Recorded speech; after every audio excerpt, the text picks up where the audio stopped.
Magandang umaga po sa ating lahat. Narito ang ating weather update.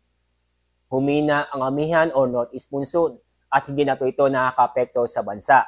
Ito na lang pong shear line ang nakakaapekto sa malaking bahagi ng northern Luzon.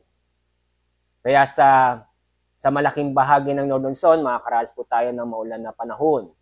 Samantala, wala po tayong binabantayan na panibagong low pressure area o bagyo sa dagat Pasipiko, lalo na po sa loob ng Philippine Area of Responsibility.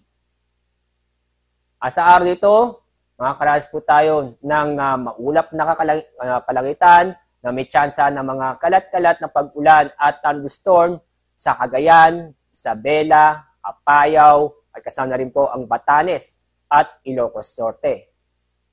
Samantala po, itong nalabing bahagi ng Luzon, kasama na rin po ang buong Kabisayaan at Mindanao ay magiging maganda at maliwas sa panahon. Kung saan ay bahagyang maulap hanggang sa maulap na kalangitan. Sa mga katuwid, masisilayan po natin si Haring Araw. Pero may tsansa pa rin ng mga localized thunderstorm kung saan magbibigay ito ng mga sandaling pag-ulan o biglaang buhos na ulan. Ngayong araw, wala pa rin tayong gale warning, kaya safe pa rin po pumalaot ating mga kababayan sa buong kapuluan. Dagdag ingat lang po tayo dahil sa mga thunderstorm.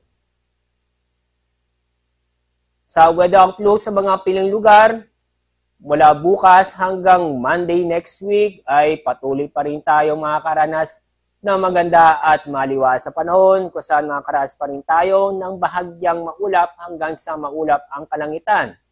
Maliban lang po sa mga localized thunderstorm kung saan magbibigay ito ng mga mahihina hanggang sa katamtamang pag-ulan. Ang araw sisikat mamaya po ang 5:52 ng umaga, ang araw lubog sa ganap na 5:27 ng hapon.